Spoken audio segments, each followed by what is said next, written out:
Good evening and welcome to Mindful Live 292. I am your host Nathan Springer. Thank you for being here. It is the 16th of October in the year of our Lord 2023. Yeah. Time's moving. Time waits on no man. It's all a construct, they say, though. What is time even? What is time? Just something we make to mark events as they pass us by. But nonetheless, it is the 16th of October, and we're talking about news here in Trinidad and Tobago where it could seem like a major grocery chain and some major banks colluded out there to rob some people. I consider this robbery. I consider this theft. Strange to think less than 2 years ago we locked down and couldn't go outside. Yep. That pandemic and lockdown was a surreal time. What a time to live through. There's a quote that some people say, may you live in interesting times. Well, we're living in interesting times for certain. But yeah, it could seem like a major grocery chain and some banks went out of their way there to harm some of their customers. At least it could seem so. Hello, PriceSmart. No comment. PriceSmart Trinidad and Tobago's customers concerned about fund withdrawals and fund and refund discrepancies may find themselves baffled by the company's official response to the situation is succinct. No comment. And as the Trinidad Express newspaper sought to obtain a response beyond this, the company abruptly hung up the phone not once, but on 3 separate occasions, leaving many questions unanswered. The Bankers Association of Trinidad and Tobago, however, says it intends to issue a release on the situation later today. I suppose they may have released that by now, hopefully.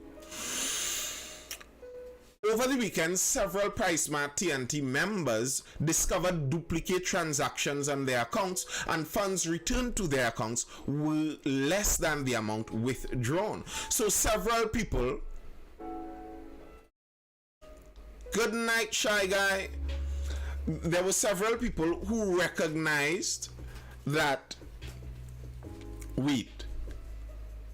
They checked their account and there was a payment out from their account. Now, some people are calling it duplicate payments, being that it's the chance is PriceSmart just doubled a payment that was previously made for a previous grocery bill or something like that. They doubled it and just took it back. Now, the strange thing is, when you look at the article, I believe the Newsday article had some of those stories. When you hear the articles coming out, many of the people are saying that the exact amount that PriceSmart took out of their account was not actually the exact amount of a previous grocery bill they took. So it wasn't even precise amounts necessarily, which is already a suspicious thing. Where did they get this number from that they could extract their money from your account? And as many people have been asking, how were they even able to do it? All right, I saw the Bankers Association statement. Let's see if we could pull that up. Bankers Association issues statement on recent bank card issue. The Bankers Association of TNT has issued a statement regarding that. In a brief statement, they said the reversal was due to a processing issue which would have impacted many of the banks. It adds that there were reports from customers at select merchants. The association goes on to assure that this was not due to any type of fraudulent or cybercrime activity against customers, and that their banking information remains secure.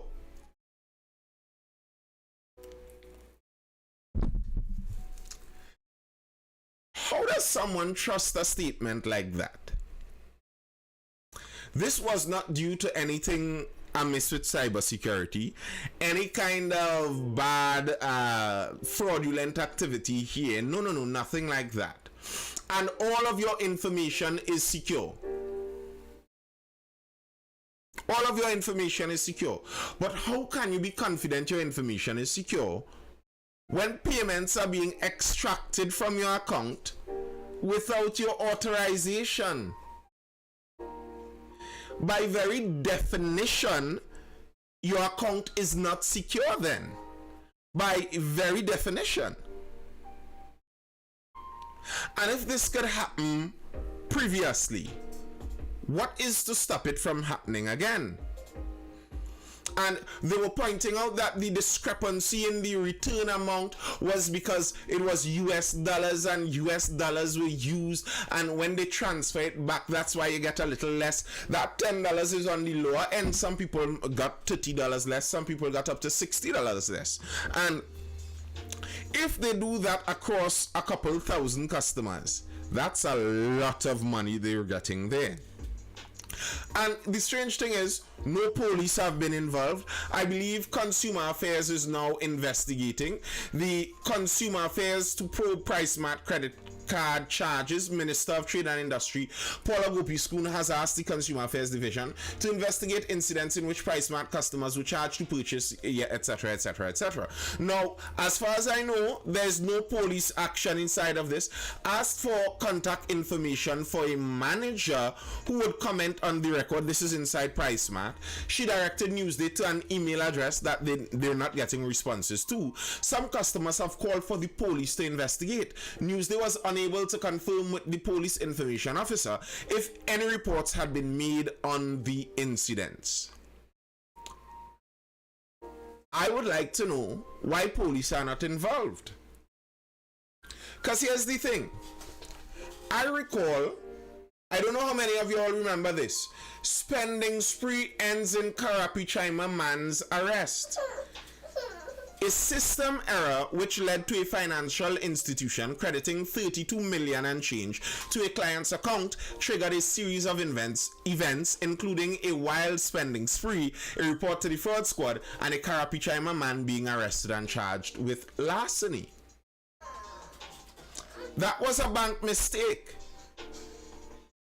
But because it went into the man's account, and well, he took it, there were charges there. Can someone call the fraud squad in this case? Or is it only when the bank mistake goes against the bank, then the police could get involved and arrest you?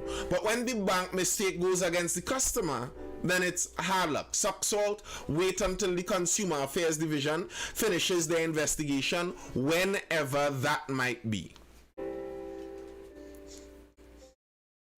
Yet still reflocking their numbers to buy again. Well, I don't know about we, I don't know about we. My card didn't get any kind of strange activity, so I don't know about we. And FCB have 100 for me for the longest while. Listen. They don't want people to get revolutionarily minded on some of those things. If people start to get revolutionary minded, where they're thinking, I'll make sure I get back mine. Because is that the attitude people have to get to in the country, where you understand that the general authorities that exist there are going to take your interests, so you have to make sure you seek your own interests. So your little $10, $15, how much ever that the bank and PriceSmart, whoever it was, did their colluding to get rid of your $10 from your account, you make sure you get it back. However you see fit. Is that the only way that the common person gets any kind of answer in this?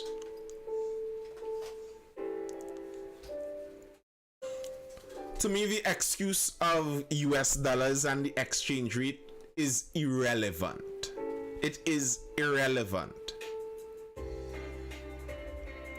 Jacques Jones Carter, I do not want to endorse criminality on the people's internet. to make it clear, I was speaking criminal action, and that's the direction that many countries go. That's the direction that good evening, Scafty. That's the direction that many countries go. When you frustrate people to over a certain level and they get no recompense from legal avenues, people would attempt to get it some other way.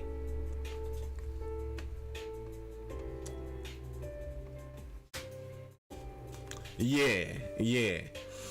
But one of the people who lost is reportedly a lawyer, and they are seeking legal advice on what steps they could take. To me, if the money isn't returned, that seems like a straightforward case. That seems like a pretty straightforward case. You had your money in your account, errors on their part removed money from your account and returned less than was due. It seems obvious they owe people money.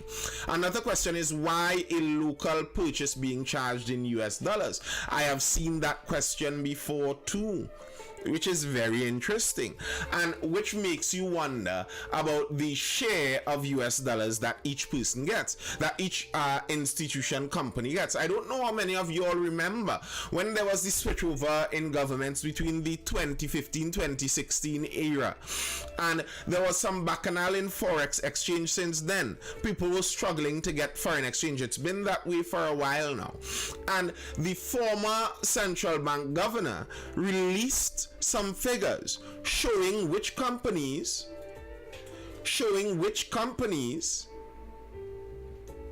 were getting the lion's share of US dollars. And this same company that is in the bit of a pickle right now was high up on that list. They were in interest too, because if they give you money, interest is always attached, correct? Because it's an international company, PriceSmart eats our US dollars like grass. I don't know if that's in the membership contract, deep thought, but that's interesting. And it would seem that it's automatic, because TT dollars were extracted from TT dollar accounts, and it seems like they were automatically converted to US dollars and given to PriceSmart. And then when PriceSmart recognized the error and returned it, you get less. Somebody washing some type of money or needed to replace some kind of money. That's the whole thing. That's why, to me, a serious investigation has to go into this, because it's all too convenient. Something like this, you're trying to tell me if a company's books are not well balanced, they could just have a mistake like this, get an influx of a couple $100,000 illicitly, and they're going on like this. That's nonsense. That's never supposed to function that way. That isn't supposed to be allowed to stand. To me, an issue like this, to have the trade minister just talking about the consumer affairs division is looking into this. I think you should have the fraud squad also looking into this. We're depending on the bankers to tell us that no fraud occurred. What? No. In this case, you may very well be part of the duo that were working against me. Imagine this in the grocery or in the bank's perspective. The guy who got the money transferred into his account, the Karapi Chima man that was eventually arrested for his troubles. If he got the $1 million, how much ever transferred to his account by mistake from the bank, and then he took out the money, and when they came back looking for it, he said, well, it's not me. When I took out the money, I gave somebody it and they didn't give all back to me, so hard luck.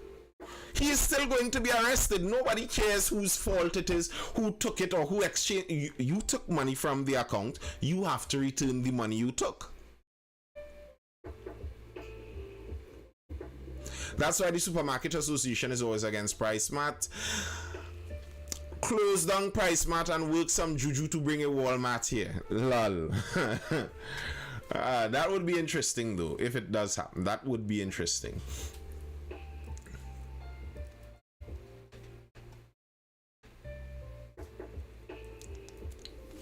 But you know, the woes that some of those supermarkets have with PriceSmart, that's as it were just the cost of progress. If you're asking for Walmart isn't going to really be any better on the country's economy than PriceSmart is. They would still be carrying a lot of that forex outside, etc., etc., etc.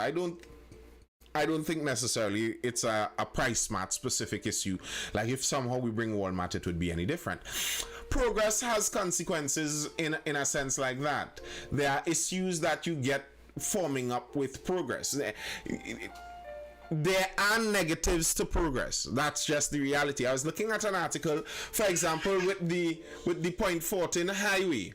The highway down at Point there, and some of the cost of progress coming out of even something as simple as that. Price of progress. Library businesses hit hard as highways open. Yo, Trini Hotep, how the sweat was, bro.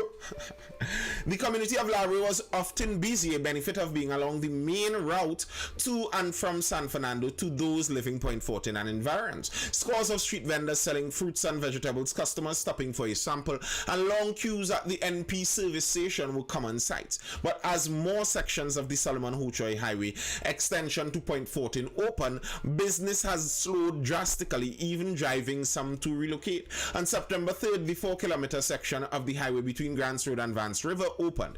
This cuts trips to San Fernando by 30 to 40 minutes. Then on Saturday, another section to open just before Guapo, going directly into Point 14 at Dunlap Roundabout. This means drivers no longer need to pass through villages like Cochrane and Gonzales to get to the heart of the borough. On its website, NIDCO lists as part of the project a connector road towards Library Industrial Estate, a Library Interchange and Southern Main Road overpass, and Library IC Bridge, with the option of a faster route and a change to avoid bad roads. Many now bypass the home of the Pitch Lake, a ghost town. When Sunday Newsday visited Library on Thursday, there were barely any cars on the road. In fact, one woman had been trying to get a taxi to San Fernando for almost 45 minutes. While there are Library San Fernando taxis, many usually wait along the main road in hopes of getting a maxi or taxi from Point 14. Calvin George, secretary of the Library San Fernando Taxi Drivers Association, said taxis are taking longer to fill, especially as fewer people visit the area to do business. Thank you, Anika Best. Thank you. Much appreciated. Jacques says, it's true, I live Sobo Village Library, it's even harder for transportation. I don't think so, they don't have, right? I passed through South the other day and it's like a ghost town. The oil sector closed, devastated down there. Well, the oil sector didn't close. There's still a lot of companies and business inside of the oil sector where people do work. But things like this do make a change. Good night. Good night, Michelle. Good night, Paul Duncan. And this is the price of progress. Now, would you say it would have been better to keep everything sticky and trafficked on the main road? No, not really. But the change has an effect on people. There are people now losing money. There are businesses that may have had a business model running successfully for 3-4 decades in the same spot, and now one little road change and your business gone. So them against progress? No, I don't think anyone said they are against it, but they are lamenting it. It is something that is a negative to them. Like, I mean, I understand that progress is needed. I understand that everything must change, but still, we like the old time days. I mean, you could still lament for benefits of things gone, even while understanding that progress is inevitable in some sense. And the benefit to the larger may actually be more than the loss to the smaller. So what may actually happen, that may increase the commerce in San Fernando proper, in the business district of San Fernando. That may allow Library to become a better residential area where it's homes predominantly. You could look to form communities. You could have a nice little cul-de-sac gated something there where it's residential focused. Who knows, you could have those changes. And you know, to me, where we have governments like we do in Trinidad and Tobago, governments who already want to get their hands in everything, I think this is where the government does come in handy, where the government can come in handy. You are already a government interested in central planning to some degree, well, then you should be able to predict that that if you create a highway to an area like this, you would disrupt the business in another area, and probably work along with some councillors to allow for restructuring of some of the economy in that area. An area of Labrie, an area like Labrie, the home of the pitch league, if there's less general ambient traffic, as it were, the general traffic just moving through Labrie, there's less of that, then maybe Labrie could get more specific on its tourism basis. Labrie has a tourism product. They could look to develop that even more, develop a way to spend some time down there. I mean, there are ways to think about this. Alternatively, my South people, when you leave South, you have to come back to develop it. Everybody leaving and renting in Port of Spain. I don't know about everybody, but there are a large number. The young people, your millennials doing that. It's the millennials. Like a lot of the Gen Xers, that older generation, they building their big houses in South. South full of a lot of big houses, you know. South people know how to build mansions, I'll tell you that.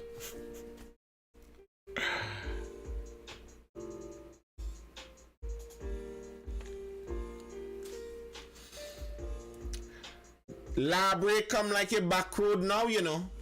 Everything change up. Jimeo Francis was setting up fruits and vegetables for sale at his stall, describing himself as a hustler. He said he will persevere, gesturing to nearby empty spots where there were usually other vendors. He said the difference is evident. The other day I was telling some people out here, are you hearing that? And they say, hearing what? And I said, exactly, silence. South is to retire. We love a big house. Yeah. I did it for 20 years, but back home now. You see? Jacques, I show you back home in a big house. I show houses down south. If you were building a 3-bedroom, if you were the kind of person to build a 3-bedroom in Barataria, it's a 5-bedroom in Pinal. A 2-bedroom in Trin City. You go down Separia, and that's upstairs and downstairs, at least 4 bedrooms. Plenty land to build a big house. You see, yes, there's a lot of land, and people own the land. A lot of people own land. That's the thing. To build a big house, you need to own the land by and large. Maybe the community can come together and build their tourism product. That's the idea I was saying. But it's true, my 2-bedroom house in South barely cost 200,000. Exactly. I live San Juan my whole life. One lot is almost $1 million. Listen, if you go into house prices, you're looking to break young people's hearts here. All young people should just go south and live. That's just it. It's a family home, so it's big by extension. Yeah. We understand. We understand there's good reason why it's big, but nonetheless, it is big. The fact remains, it is big. Correct, it may be the extended family, granny there, uncle, the in-laws pass through, yeah, cousin pass through and thing. We know, but nonetheless the house is still very big.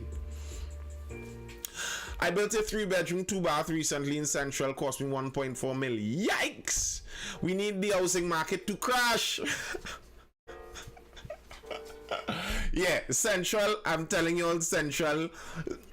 That's how you know Central is not South. You look at the house prices and you're like, no, these are not South house prices. No, they are not. And the problem, Ronnie, is I don't think Trinidad and Tobago has a housing market as such like that. I think, like, because of the nature of how our land laws are, it doesn't have as much of a buy and sell free market housing market out there. First place, this government lease land business where almost all the land is government owned and you lease the land, it's not your property. That makes for some strangeness inside of the real estate market on a whole. But then on top of that, there's by and large no consequence for holding the land. So someone could just buy and buy and buy and hold and hold and hold. I suppose that was part of the issue that the property taxes may have had something to deal with. Like if you have an exorbitant amount of land under your ownership, then your taxes for such would be very high. So it would push you to at least attempt to get rid of some. Who knows? I paid $250,000 for a Train City home 20 years ago. Now it's 2.2 million. Sheesh. Now they're selling land in Tortuga for 60K, wherever that is. Yeah. I think I could buy some in Tortuga. The way how things going, might have to buy and build in Guyana. I could afford there. There are still areas to afford in Trinidad, you know. You just might have to go a bit out of the way. As RL says, go down Tortuga. Go down Tortuga, go down Rio Claro. They might have Tortola, you know, some areas out in the middle of the south, somewhere down there. And exactly, Ronnie, look for areas where you have to wonder where that is, and you may still yet get some reasonably priced land.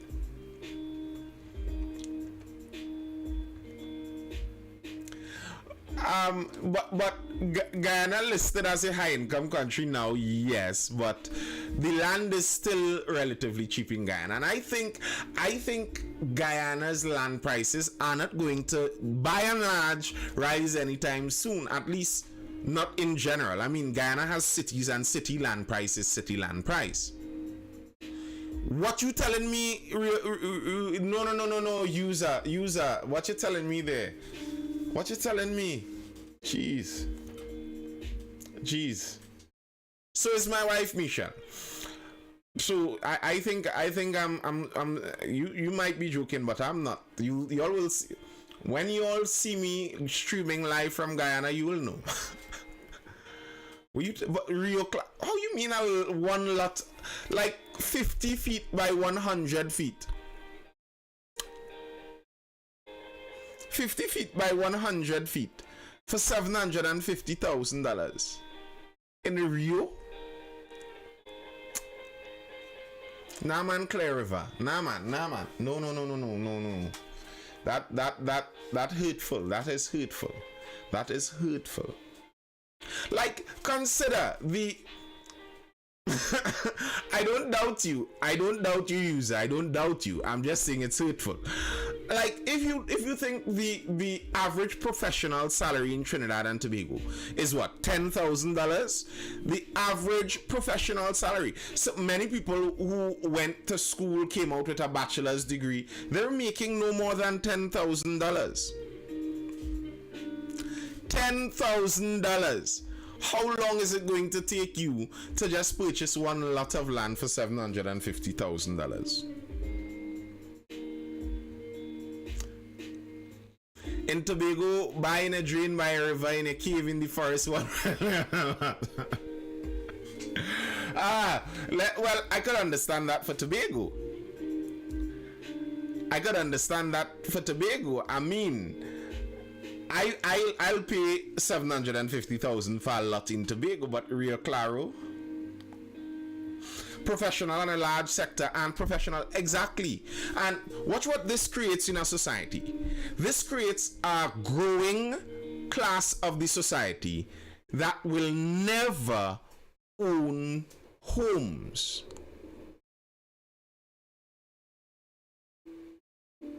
Never own homes. Now, this is a problem. This kind of setup is the setup that fueled Marxism and the communist revolutions in most places where they were. One of the main things that communists, socialists, etc. speak against are the landlords, because in a society like what it seems like we are shaping here, it's very easy and understandable why you would have hate for the landlords.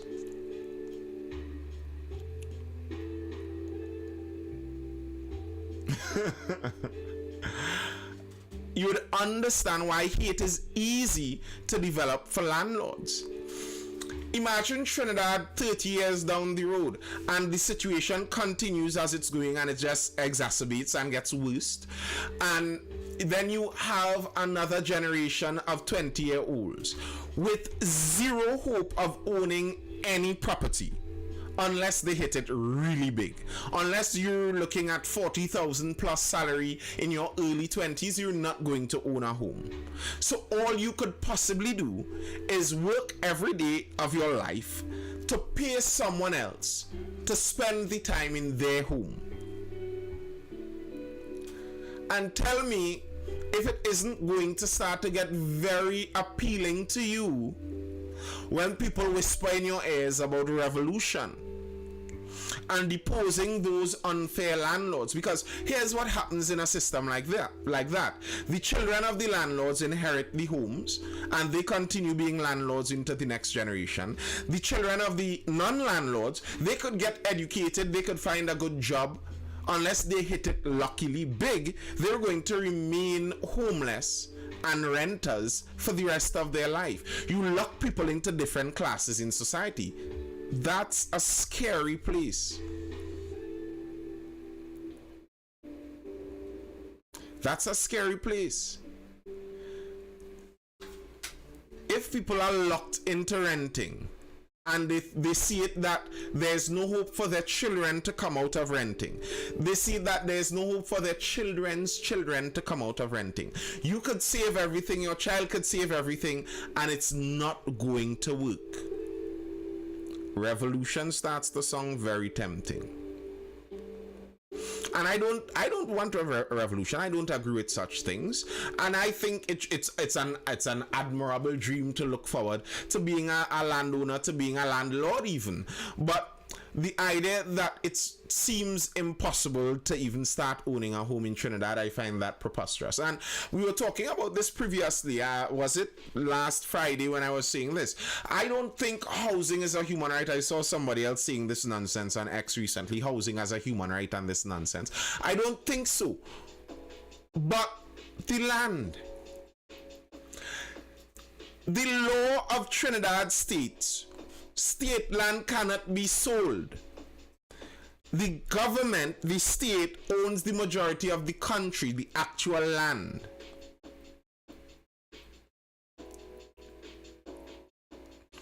Why can't you allow people to get land?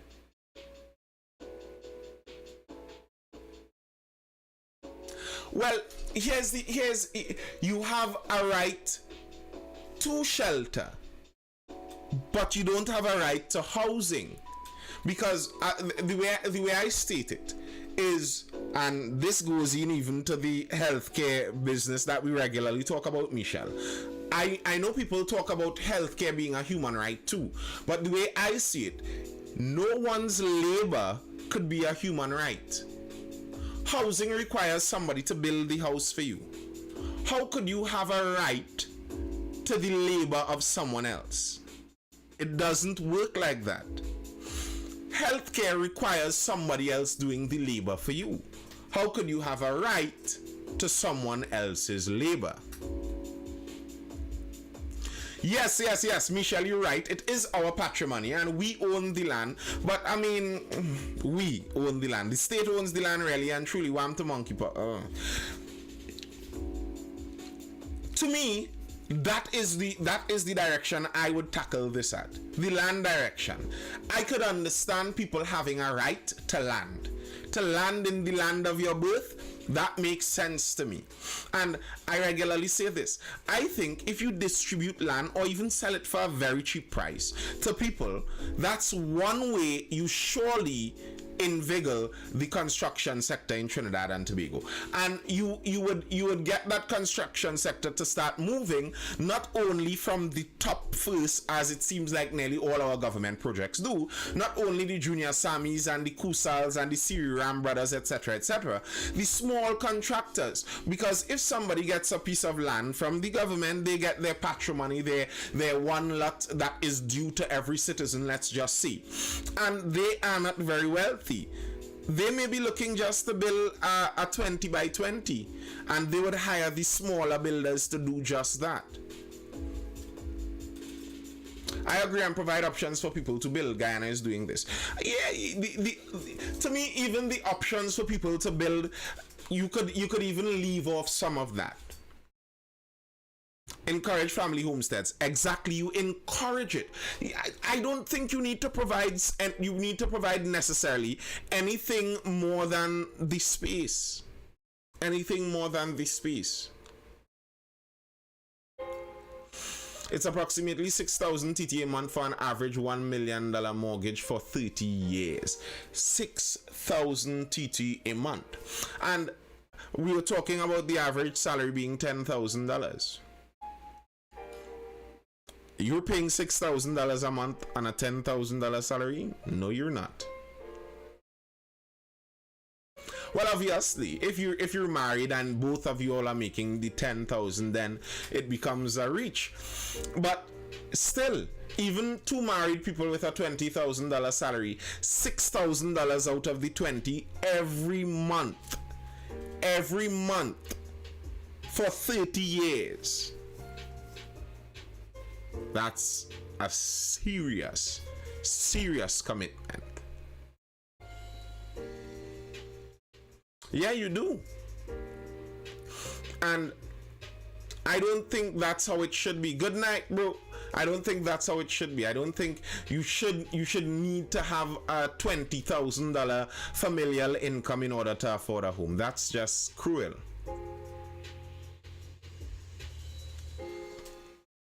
An $18,000 a month mortgage for 19 years. Oof. Oof. $18,000 a month. Listen, if I am making $30,000, if I'm making $40,000 a month, to tell me that I have to pay $18,000 a month for 19 years. Like, in order for me to feel comfortable to be paying $18,000 a month in mortgage, my salary, I feel like my salary needs to be somewhere up 70,000. It have people making real money in Trinidad. Yes, that's a fact. And you see, that's the issue that I'm talking about, where you have the vast majority of people making less than $10,000. But there are people in Trinidad and Tobago clearing $1 million in a month. There are people, multiple people in Trinidad and Tobago that easily clear $1 million in a month. Easily.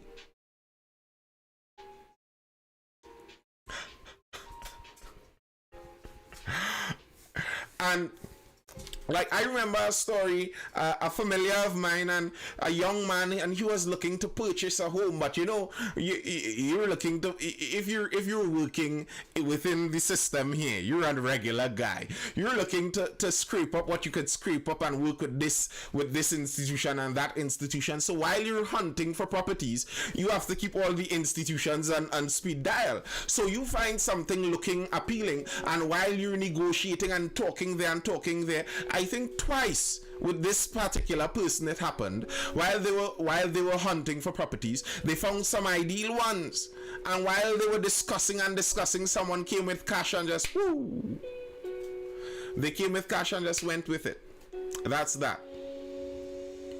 Sitting on 3 and 4 boards. Well, yes, Mark Joseph. I remember when I did when we went into discussing about the Prime Minister's golfing partners, and the Prime Minister's golfing partner, who is a senior lawyer who gets government briefs, he gets government jobs, and he also is on the board of the Telecommunications Authority. He's on another board, and I believe he's the chairman of that board and the chairman of those boards. I'm not sure, but I think they receive something around 20,000 somewhere there. So he's already gainfully employed as a senior counsel or a King's counsel or senior counsel attorney, but then he has a position here and a position here and we know that.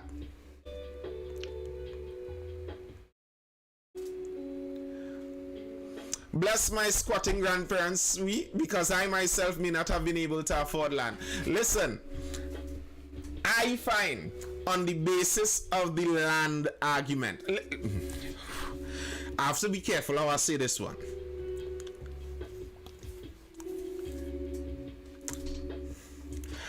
I don't have a problem with squatting in theory.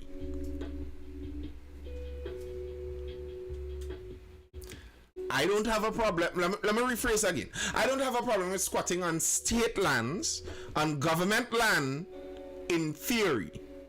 And for the same reason I said before, like, I mean, if it's our patrimony, it's our land, and somebody has no land, are you going to tell them as a citizen of Trinidad and Tobago, you should remain with no land while the state just holds land for what?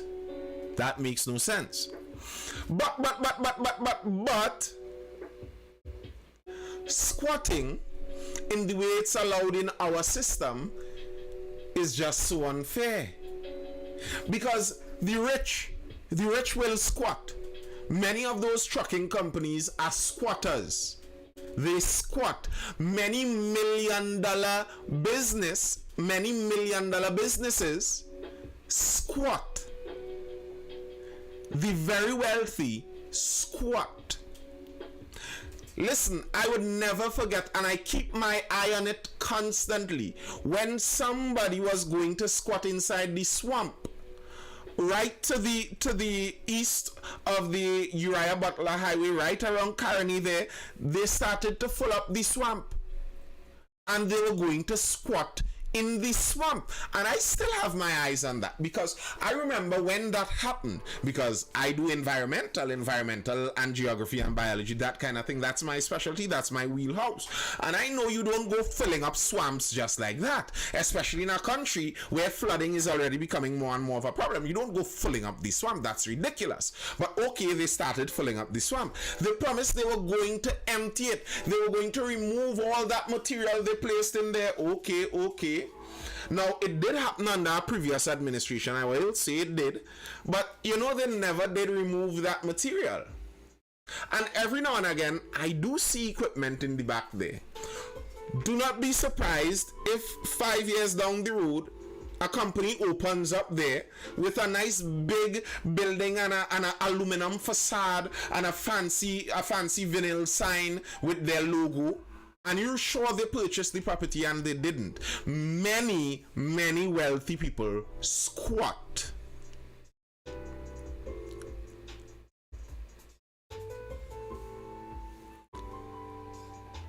Yes, I saw he lost the keys. And many of them, and you know, I don't know if you saw Rhoda Barrett also lost the keys, and then she lost the contempt of court case also, because after she lost the case she went back again. Yeah. I don't know movie tongue Invaders Bay. I don't know the specifics of that situation, so I cannot say.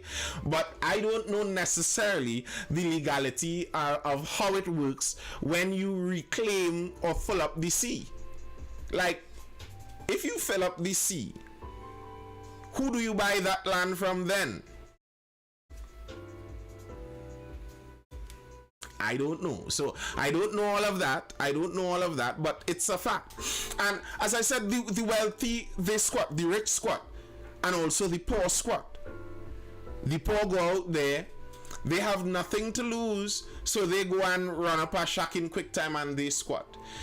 The people that are unfairly shafted in the nature of our squatting system are, again, the middle class. When mommy and daddy have a 9 to 4 or 9 to 5, whatever, 8 to 4, mommy and daddy have an 8 to 4, they don't have time and the ability to risk knocking up a wood structure on borrowed government land. No, they can't do that. They don't have the money like a trucking company to risk it. And if somebody comes and say, well, you need to move, well, whatever, I was moving anyhow. They don't have that ability. All they could do is work like slaves for the system to pay that ridiculous mortgage.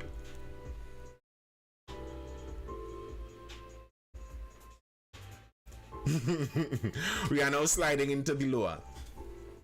And that's my problem with squatting. As I said, in theory, I agree with it.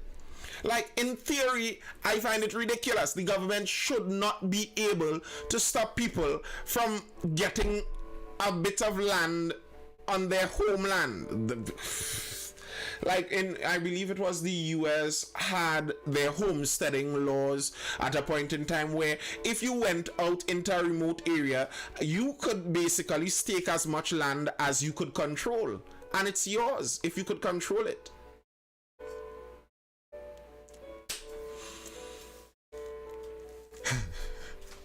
As a matter of fact, the entirety of downtown of Port of Spain is reclaimed land. A lot of it.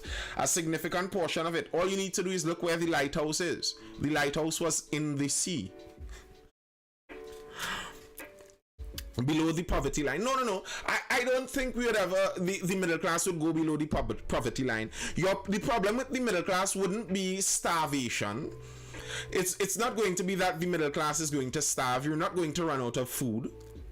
I don't think the middle classes would start to end up homeless literally on the streets. I don't think so.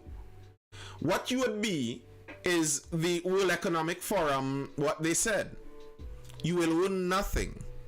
And well, they hope that you would be happy. And there are many people in the world right now, many people of the elite classes that are aiming at a future like that. They want that for the future. They want it. When you hear people talk about the future would be you own nothing and you'd be happy. So they're already doing it on phones and computers. I remember I grew up on a computer in the early 2000s, late 90s, etc. All of the applications on your computer, you bought them or pirated them, but you owned them. You got an application, downloaded it completely onto your computer, and then it was yours. You purchased this from the vendor who sold it to you. Now, how many applications can you purchase? Even applications, something as simple as apps. Nearly none anymore. Most apps now are on a licensed basis. You don't own it, you get it for a while. I own it, you get to use it. The aim for many advanced countries is that even vehicles, because remember, these gas vehicles, the problem with the gas vehicles is climate change and global warming. We don't want you warming up the climate too much. So ideally, you use public transport, or maybe even some kind of Uber style transportation service. You don't own a car, you just use vehicles. And you don't own your home, you rent one or use one for the meantime. And that's the direction that the middle class family would be headed in. Not that you would end up on the street and starving, but the ability to own would be lost.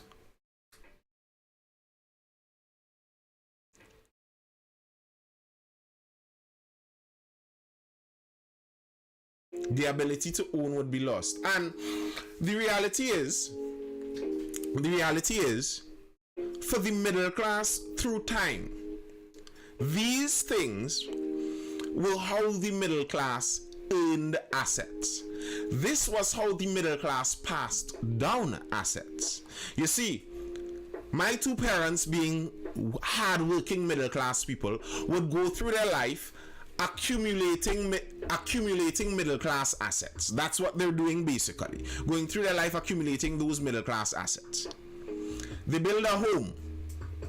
They buy one vehicle, two vehicles, three vehicles, maybe through their lifetime. The things that they own, the few things that they are able to acquire in their middle classness, is what they pass on to the next generation. Hopefully allowing this generation to not have to start off as from zero. Now you have a home to sit in. You don't have to go and pay the mortgage for 30 years. You could try to invest your capital into a business and maybe get into the upper middle class in the next generation. And as you get that, okay, you have your parents' home, but then what you do is you invest in a second home, maybe an investment property. Maybe you try to put a vehicle on the road, something to gain some resources. And maybe by the next generation, maybe that next generation may even be wealthy. That's how the middle class did it. But if you remove the middle class's ability to own anything, then they will pass down nothing.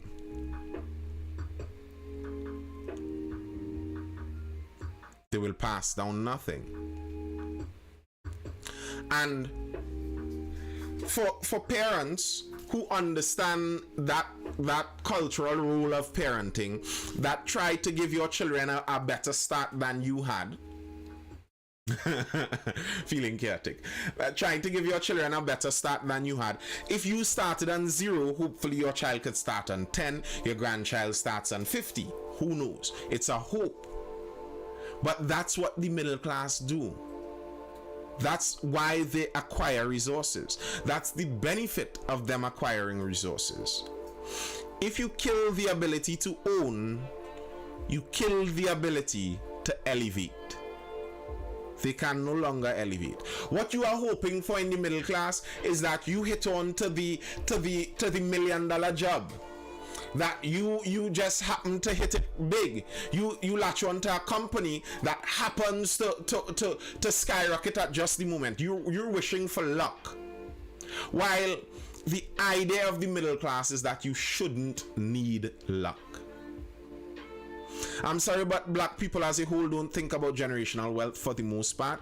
Many black people don't, and we speak about that many times. And one of the annoying things to me is that regularly you hear black people speaking about, they speak about generational wealth and attempting to do things like that.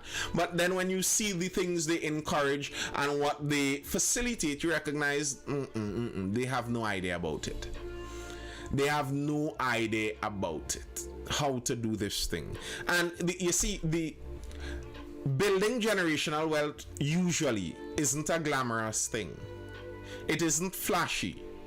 It isn't bringing of high praise and adulation. It isn't something that, you know, is something that gets you the real kudos easily. It's drudging labor. It's just doing the same thing over and over, putting your shoulders to the wheel and pushing uphill.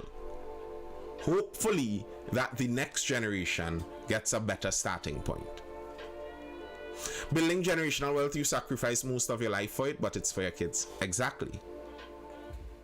Simple thing like investing, having insurance. I only learned about this when I started working. Yep.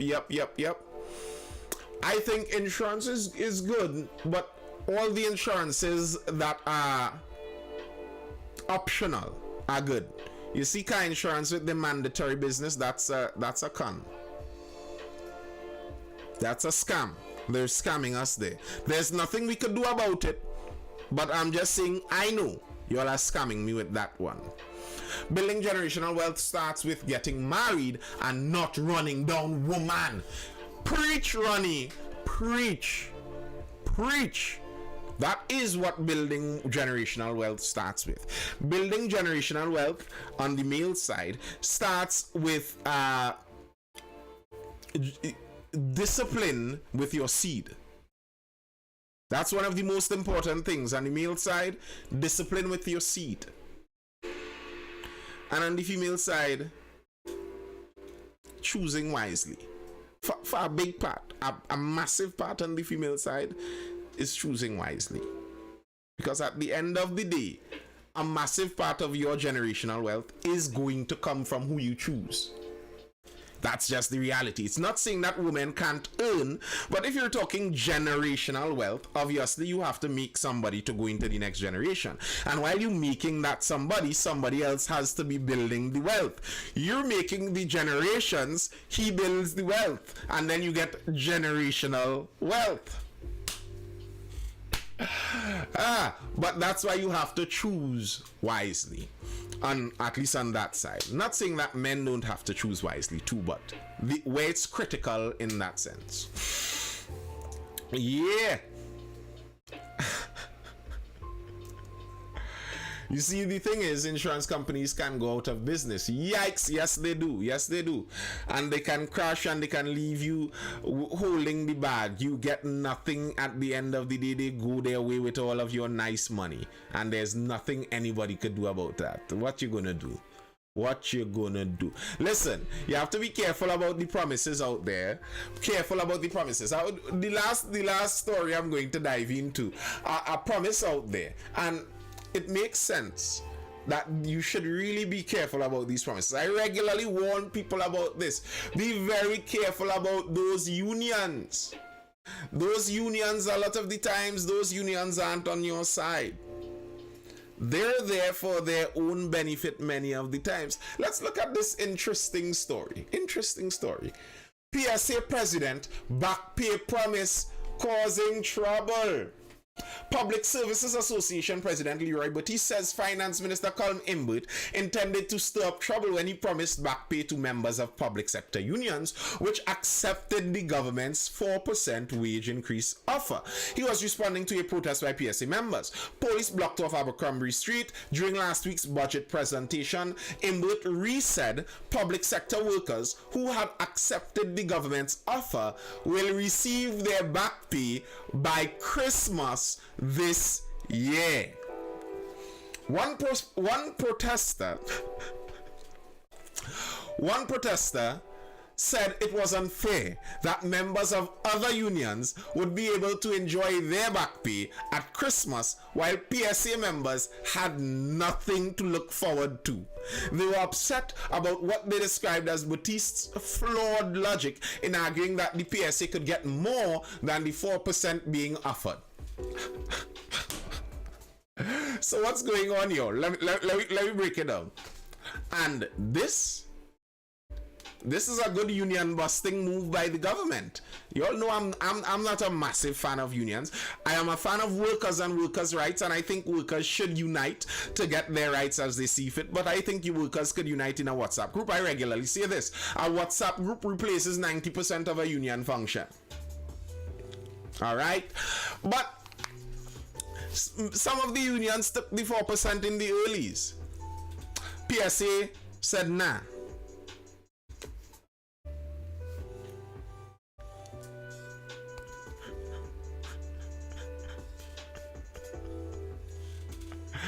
Yeah, of course it's a mashup scene. Of course it is. And you hear back pay for Christmas. Listen. Back pay and bonus for Christmas. If you want to get Trinis animated, angry, and upset and aggravated, talk about back pay and bonus for Christmas and who getting and who not getting. Look how you cause mayhem in the place. One time, quick. Look how you cause mayhem. But Ronnie, where you cause mayhem on this one time. Back pay for Christmas. Anybody who accepts the deal gets the back pay for Christmas. Who doesn't accept the deal, well, hard luck. And the union head is angry with the government for making that move. They're upset. You are aiming to cause confusion and divide the unions. Yes. And? But good night, everybody. Good night. Wait until you're done. Michelle, tonight you're well trained, my party has been. Everything I read in side eye. Right? I listen often, as people probably know by now, you know, I work in public service, blah blah blah. And I listen to these people talk about it, right? And honestly, when you think when they can get more than 4%, are they really think that? I don't think so. When they go to the court, right? Isn't it that the court is going to negotiate it for them for the next in 2 cycles or something like that? So you might get 4% for a longer period than the 4% they're offering you right now. So you might lose. The issue, Michelle, I think the issue is, just now, Ronnie, and you're going to continue. The issue is, the government can make a plausible argument that they don't have the money to give you more than 4%. That is a plausible argument for them to make. And that's an argument that would stand up in the industrial court. Tea and tech workers were demanding more money. They went to the industrial court. The industrial court said, no, the company is busting. You cannot get more blood out of stone. So I am not sure how they're planning to get more than 4%. It would really be unfortunate if they held out so long looking for a bigger than 4% boost, missing their back pay for Christmas and still end up taking 4%. That would be unfortunate. Yeah, Ronnie. also, you're forgetting, yes, I understand next year is going to be an election budget, blah, blah, blah. But you also you're going into a next negotiation cycle. So why not accept the 4% and then try and get a bigger percent for the next cycle? I don't understand what people, and you know something, this is not now happening. I've heard for a long time, I think since the prison accepted their 4%, a lot of the public servants started saying, you know what, why PSA don't accept the 4%? So long we could get that 4%, you know? So exactly. That is part of the article. Part of the article. Many members of the PSA are upset because members of the PSA, and they were saying since last year or earlier this year, they were lobbying to accept the 4%. Many of the members said they wanted the 4%. They are saying that there's some kind of selfish intent that the leader has in not accepting that 4%. And if the members want the 4%, that's their salary. That leader is collecting his union dues. He doesn't need that extra 4%. Your day salary would go up like $400. Listen, $400 extra per month is better than none. Correct. I mean, listen, I have had this conversation. I was talking to some officer in government, a minister in government about this, right? And I was kind of thinking about it from 2 ways, because I work with people. I am the only person in my office that don't have children, so obviously, you know, people in my office, that's kind of what it's like. I am being unfair because I don't have children, I don't have the burden. That's why I could see, you know, like, accept the 4% that, you know, PayPal or whatever, but for them, it's much more to them, right? But wait, Ronnie, hear how that doesn't make sense to me. Are they getting the 4% now? I don't know when they get it. No, they're not getting it. They have the same old salary right now. And oh, you mean even after they accept it? Okay, until they accept it. And they still have the children right now? Yeah, good for them. So you're still having to run your family without the 4% right now. Yeah, so I don't see it like that. Apart from that, plenty of times I spoke to people in my office, and I was like, you know, like, why they don't look, only one other person I believe in my office does actually do something apart from working there, and it's like, why they don't, like, you know, do something side hustle? And it's like, real excuses after excuses. Oh, I can't do that. And a lot of it is just pride, right? It's like, because it's not time. It's kind of prideful. It's like, oh, I don't want to go and work somewhere. Like, I pay on a shit on time to come here, and then in the evening I go and drive a car and hustle or whatever. You know, that kind of way?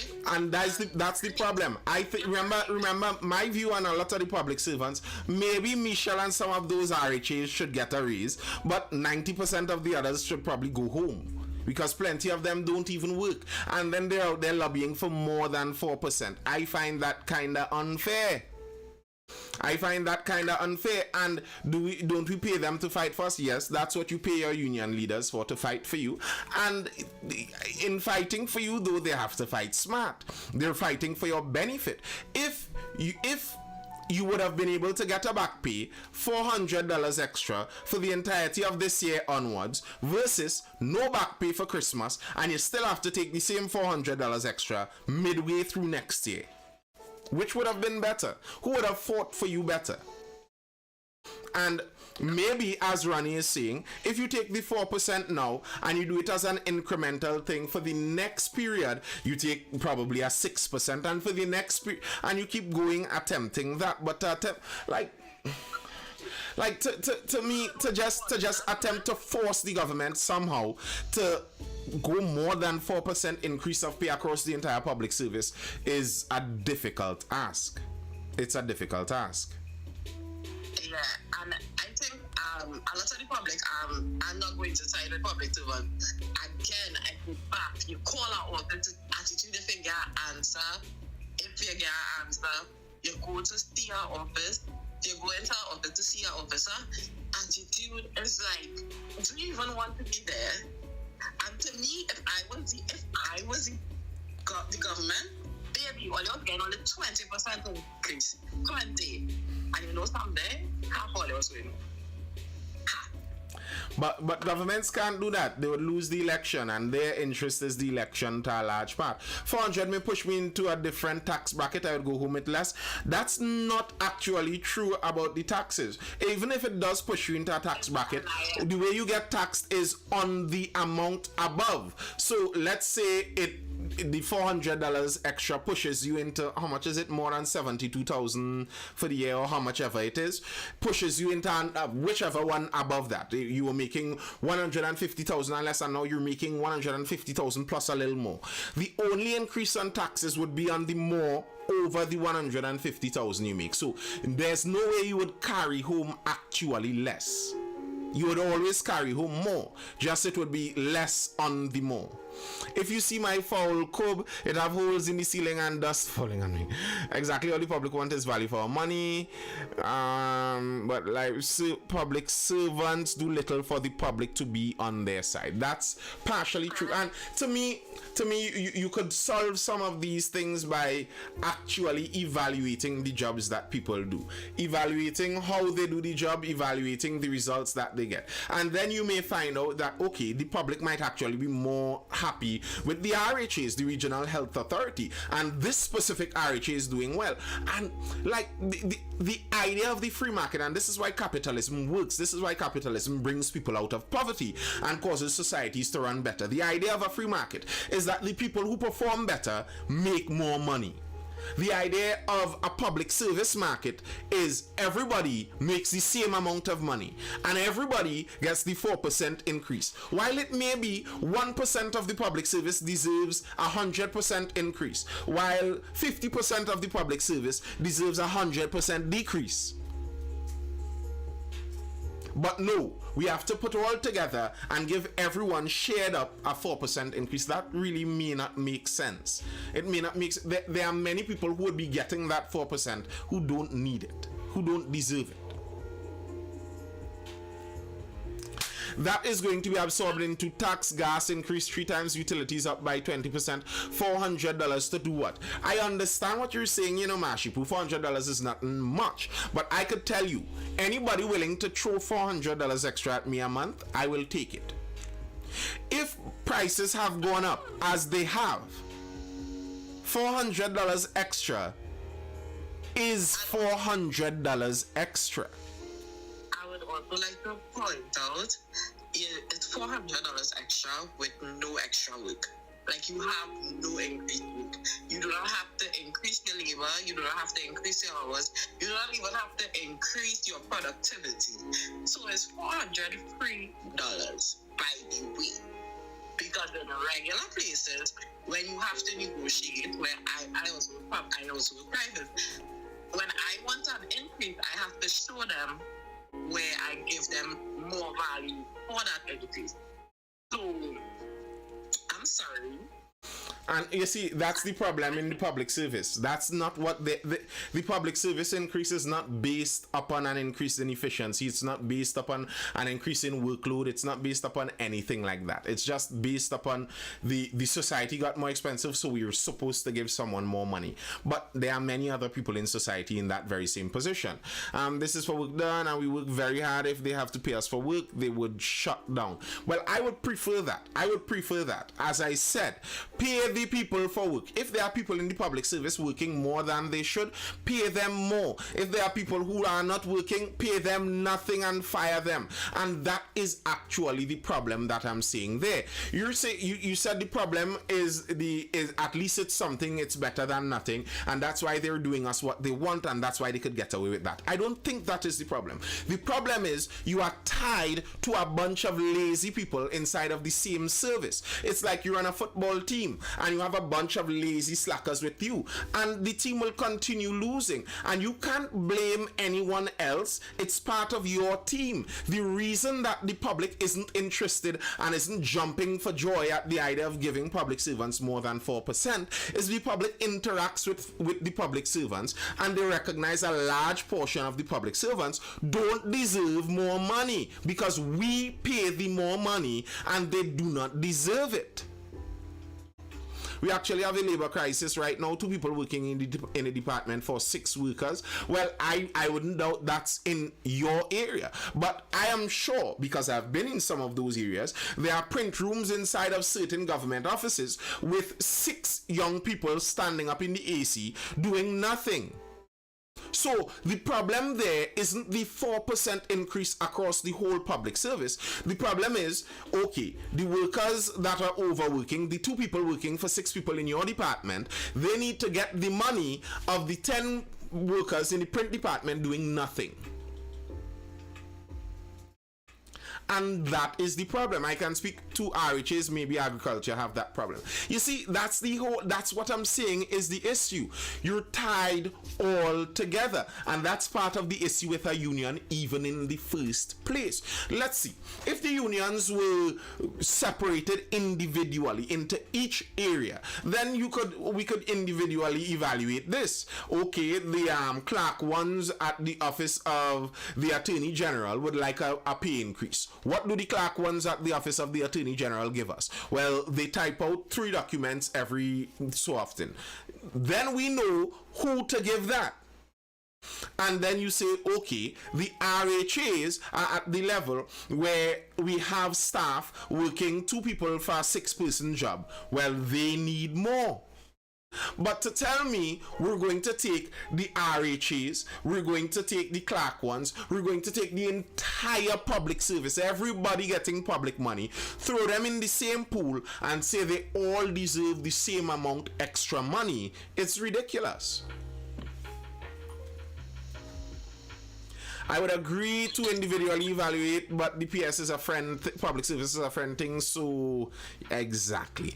And that's why that's what I'm saying. That's why it remains where it remains. That's why it remains where it remains. $400 plus increase the Antec bill, gas prices, and land tax, Trini to the bone. Over and over. Yeah, we get it. We get the point. And everything will increase. Probably what the government needs to do is start teaching people, or not teaching, but start making it easier for people to earn money outside of themselves. I mean, well, the government self. Because, again, okay, fine, you're a public servant. Probably things work that way. You become a public servant, no problem. But you cannot be content with just being a public. But especially if you're going to know that the pay is not enough. Everybody know the fair trade-off with public service. The work isn't, for most people, the work isn't as demanding, but the salary is very small compared to, and not even very small, compared to certain places, the salary is kind of big. But if you're talking a professional way, the salary isn't that big, right? You know, here's the thing again though, Ronnie. I find in the public... Alright, go ahead. Finish. Also, apart from the salary, we're talking about a more, what is that word? I'm trying to remember. I don't know when I'm bringing you see it. Where you're sure? You know that word? Certain? You know the word I'm talking about. No, not that. But your job safe now. Oh, job security, yeah. Right, that one. Open on my brain. I need to sleep. But yeah, you have job security, which is huge in the public service, which is why a lot of people won't leave. Michelle not leaving that job security. During pandemic, now Michelle went through the pandemic. But plenty of people like myself, I didn't really went through the pandemic, but I got paid. You understand? Job security keep a lot of them there. And so you have the trade off. The thing is, Ronnie, I don't think the salary, and this is the issue that I was just talking about, I don't think the salary in general is that small. The salary, as you said, the salary for like professionals, if you are a therapist, and you go into public service, you're going to get less money than if you're a private therapist. But the vast majority of public servants aren't specialists in some profession. They are general workers. And the general workers in terms of the private sector, the general, oh gosh, unreasonable. I get it, you are unreasonable. The general workers in the private sector, they don't make that much money very often, you know. Many public sector workers are making more than private sector workers. Like a typist, if you're typing documents for the public service and you're typing documents for the private service in the private sector, chances are you're making more publicly for less work. Very likely. Now, to speak with what Michelle was talking about, private gets their increases timely while we have to fight for work already done. I wouldn't say so necessarily. It's not that private gets their work timely. Sylvan, good question. It's not that private gets their raise timely, but private is linked to the market. So the doubles man, his price raises with the flour price and the chana price and the oil price, so his money goes up relative to that. If you are not linked to that, you are not in the free market, then it's more difficult, as we've spoken about this before, it's more difficult to determine what your raise is supposed to be. The idea that you deserve more just because things got expensive, you deserve more, is not true. That is not true. Inflation could go through the roof. Tea and tech prices could triple. Food prices could quadruple. And you do not deserve a cent more. Deserve? What do you mean by deserve? How do you mean deserve? You deserve what you work for. You deserve the value you place into the system. And that's not even based upon how hard you work. If I go and dig a hole for 10 hours and then refill the same hole for another 5 hours, I worked 15 hours and did nothing of value for the country. I cannot demand then that the country pay me. I do not deserve payment. And that's the problem with the public sector. I always get back to this point. It's very difficult to determine what is deserved. So to talk about deserve becomes very difficult. So that's why regularly when you hear public sector conversations about salary, they talk about the cost of living and inflation and etc. and etc. And that's not actually what your salary is based on. Your money, how much money you earn, is not supposed to be based on the cost of living or inflation. How much money you earn is supposed to be based on the relative value you put into the system. I put more value into the system, so I earn more value for it. That's not dependent on the cost of living or inflation. The idea that cost of living and inflation is supposed to automatically raise your salary is preposterous. No, every year private has evaluation and give raises. Public doesn't have this. Not every single private. I don't know what private you're talking about. Maybe some private has that. But which private is that exactly? And if they do that every year, that will be for the sake of understanding the free market. For the sake of understanding their position in the free market. But I've worked private my whole life, and most companies I work for don't do an evaluation every year. That doesn't happen really. Do you think unions and associations should only support public servants that give positive results? Yeah, but they won't. It's just like the politicians. The politicians could make the public service work better, you know. Michelle, I am sure you have a laundry list of advice and recommendations you could send up the ladder that the politicians could implement, and it would make the public service better. But that's not their interest. Their interest is in garnering votes and getting more power. And it's very similar for the union leaders too. It's very similar for the union leaders. They get power by remaining at the top of the union, and they get union dues from that. So let me keep making noise, keep the union members thinking I'm doing something good, and the union members never wrong. Don't worry, we'll never tell you all about doing more work. So more union dues for us. Just also to answer Michelle, because a lot of the healthcare workers going to England. That is true because a lot of the healthcare workers in England and even England to go to like places like Dubai and the Middle East, but the richer dictatorships over there. Because for the same reason, and they actually have a legit, well, I'm not putting it, but they say they work too many hours, they don't have as much resources. So basically the same complaint they are having that we have here. So you might go over there and know some people, they pound to use it, but then the cost of living is really high. Same way worse actually. So the thing is, you come to be in the same position where you are truly. To some degree, right? And then about the private evaluation and a raise every year, that is not actually, most private companies don't do that. Most of them, what they may do in most cases, they would evaluate your performance for the year and they'll give a bonus at the end of the year. You're not getting a raise every year, you're going to have bonus. And sometimes if you have to get a raise, it will not be without more responsibility.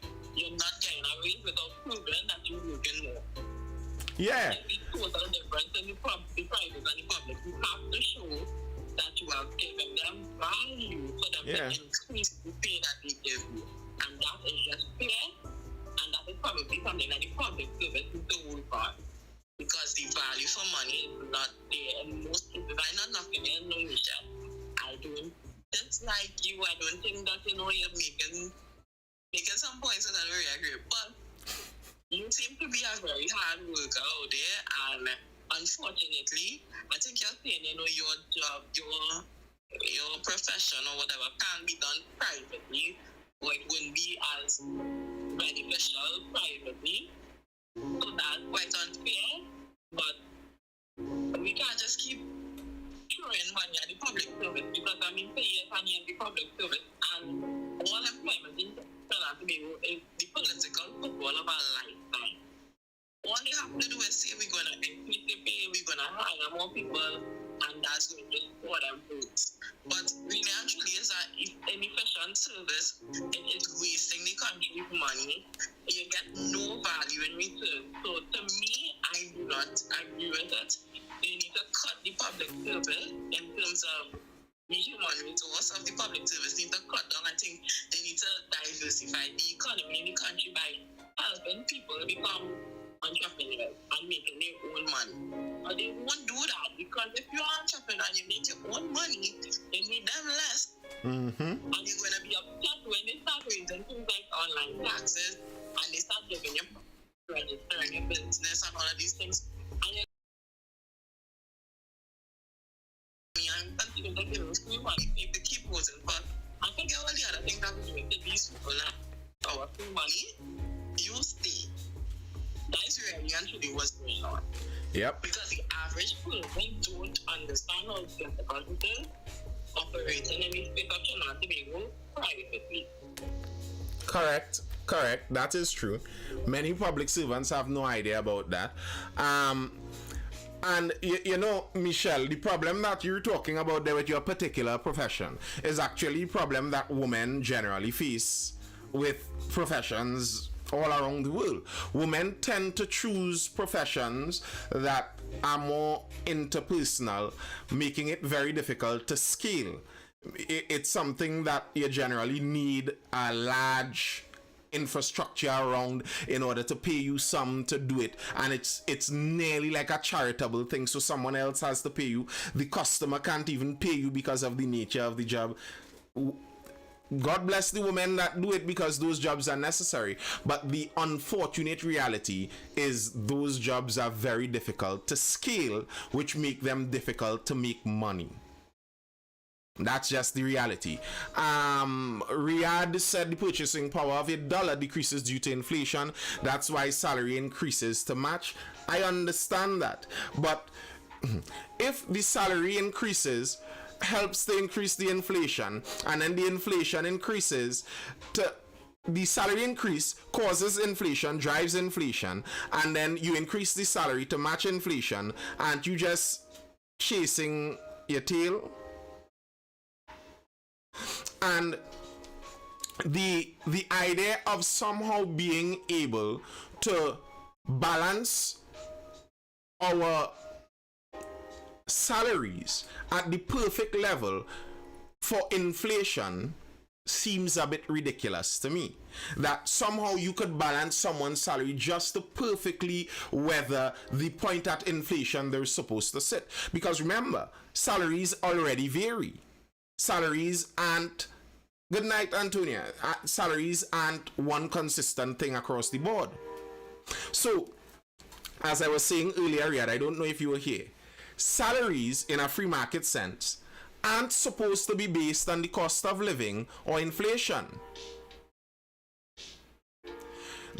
A salary is based upon the value that you put into the system.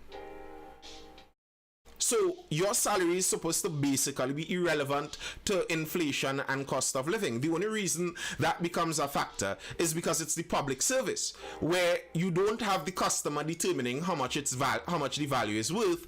You have a government with central planning trying to force onto the system a value for the service that they provide, while the value for the service may not be anything close. Good night, Michelle. I'm looking to dive out just now too. My battery low. If a pandemic happens again and the public service is cut, would the country economy survive? Your value does not decrease due to inflation, therefore your salary should match it.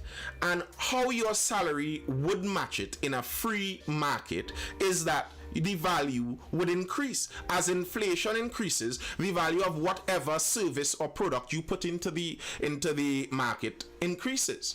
But again, we don't have that in the public service. What we have are politicians artificially choosing exactly my point, Riyadh. Exactly my point. And then how can we then determine what the fair salary is supposed to be? How can we determine what the fair salary is supposed to be? Is it that the public sector salary is then supposed to be hinged to the inflation percent? So when inflation is at 10%, then the public sector salary increases by 10%. Is that what we're supposed to do? Because if it's really supposed to react with inflation, that's where it's supposed to be at. And as I said, that is trying to further ruin a free market system. You said yes. Well, then I would urge you're looking for a communist country. What you want is socialism, man. Me, I don't want socialism. I would like our public service to shrink and nearly just about disappear, personally. I don't want that socialism. If you're asking me if I believe Colm Imbert has the capability with his intellect to know what a fair salary is supposed to be for 40,000 people in Trinidad and Tobago, I don't think so. That is the purpose of the free market. It separates that decision making throughout the market. Each individual gets to make that decision and come up with a more accurate one. Inflation is not just attached to wages, it's attached to profits as well. I know. And that's why if you are in the free market, it's fine. But again, in the public sector, it creates a problem. Again, who is to determine what is the fair increase? Because salaries are not, as you were saying, the public sector, it should be linked with inflation.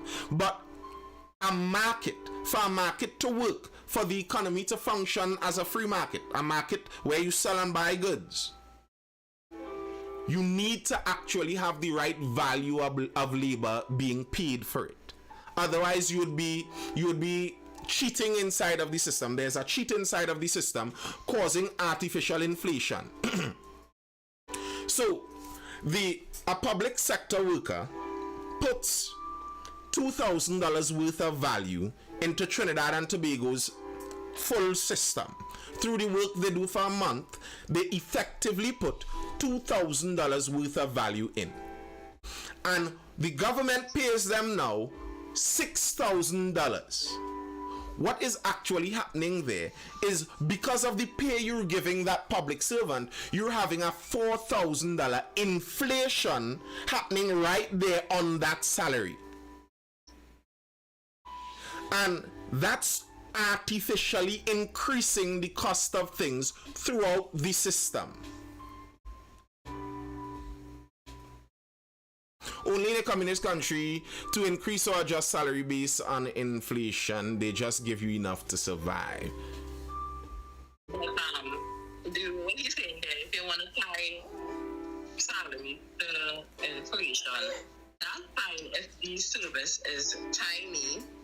If we have a minister working with a group of probably 50 people, then we can do that. I wouldn't mind paying 50 people a fair, quote-unquote, fair pay. They have the ministries running how they should. But you can't tell me that you have, I don't know, your public service is probably close to 100,000, if not more. And you want to pay everybody this kind of inflated salary that's unattainable. And apart from that, that's going to the whole nonsense of the minimum wage raise again, and it's the same talking point for that, it's the same talking point for this, because it's all the same.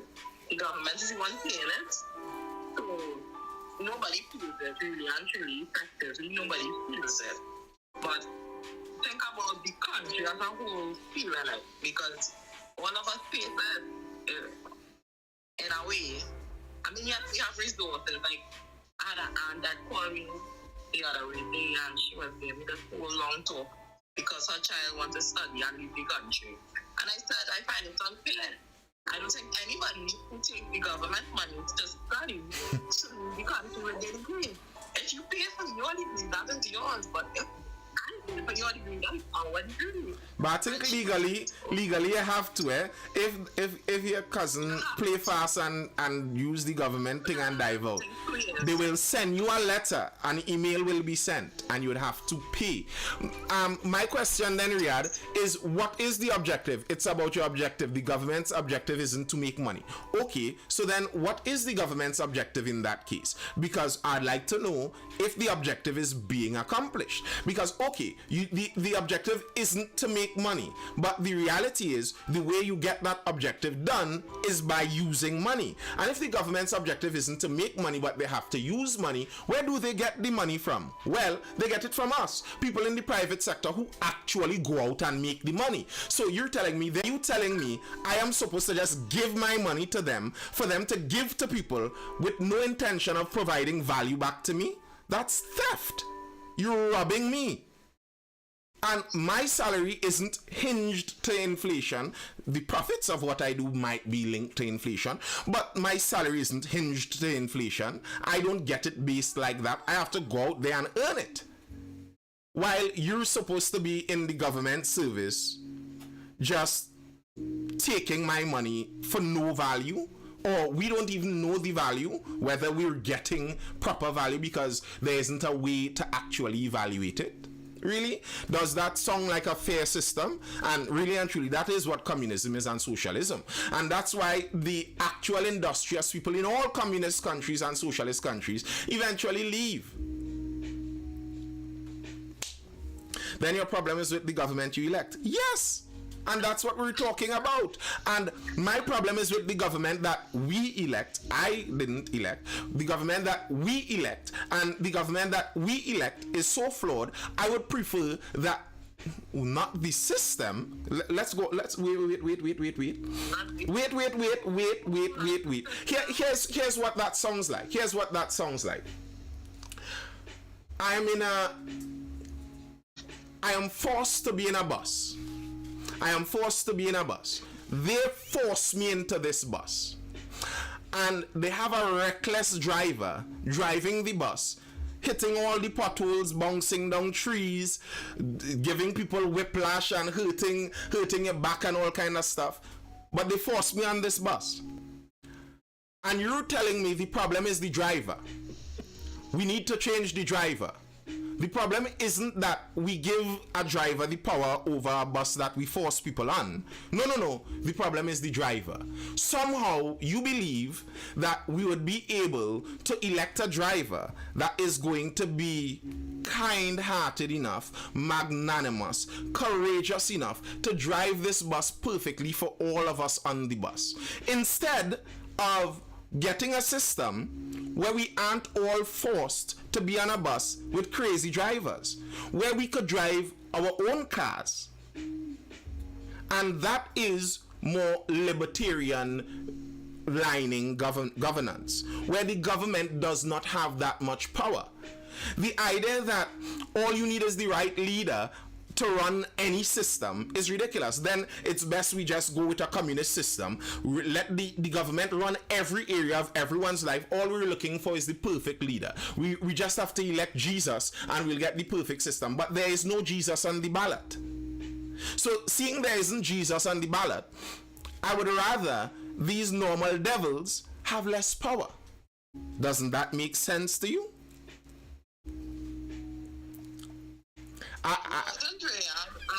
Riyadh, here's what's going to happen. It's already 11:15 and I kind of had a dive out there. The battery dying too. We will continue this. Riyadh, you're jumping a little late, bro. I see you on the invite there, and I'm very tempted to continue the discussion, but we will continue. I hope you are here for the other ones. We'll continue this. People, I believe you have an answer. I have no doubt you have an answer. Yeah, people, I'm looking to close. Rani, you have anything last to say there, Gil, before we dive out? I was actually, I was also on the night with the Palestine Israel conversation. Mm-hmm. Okay, make sense. But I have nothing much to say about Trinidad and Tobago. We are a blessed country. We are wonderful. I love it here. I would choose to live nowhere else. Probably St. Lucia. But the only problem we really have in this country is crime. If we could fix that, which I believe could be fixed by community, I mean, yes, the police have a very big problem there. But a community-based solution is definitely needed.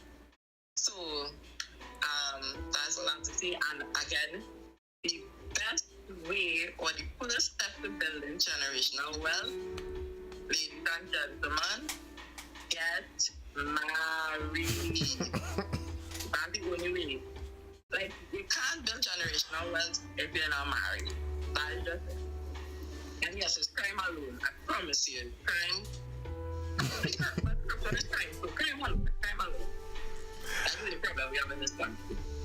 All right. Thank you guys for tuning in. This was the Mindful Live. I'm your host, Nathan Springer. Thank you guys for being here. I hope you're educated, informed, or entertained. I will see you guys again for the next Mindful Live show, which is going to be tomorrow evening. We're starting around that 9 p.m. time. We're starting around 9. That's the starting time. And I will see you guys then. I hope you're educated, informed, or entertained again. And